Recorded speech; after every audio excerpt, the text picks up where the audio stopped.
ఈ పరిచారకులు ఎవరయ్యానంటే దైవజనులు.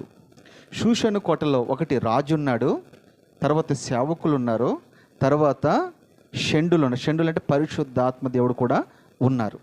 షూషను కోటలోకి వచ్చిన తర్వాత ఈ ముగ్గురు పని చేస్తూ ఉంటారు. ఈ ముగ్గురు తప్ప ఎవరు పని చేయకూడదు.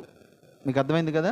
సంఘంలోకి వచ్చిన తర్వాత, సంఘం అనే షూషను కోటలోకి వచ్చిన తర్వాత ఒకటి రాజు పని చేస్తాడు, 2 పరిశుద్ధాత్మ దేవుడు పని చేస్తాడు, 3 సేవకుడు పని చేస్తాడు. ఇంతకు మించి ఎవరు పని చేసినా ఆ షూషను కోటలో నష్టపోతూ ఉంటారు.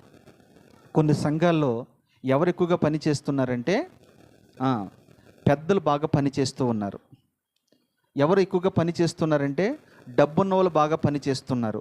ఎవరు బాగా పని చేస్తున్నారంటే కాస్త లోక జ్ఞానం ఉన్నవాళ్ళు, కాస్త పరిచర్యలు వాడబడిన వారు ఎక్కువ పని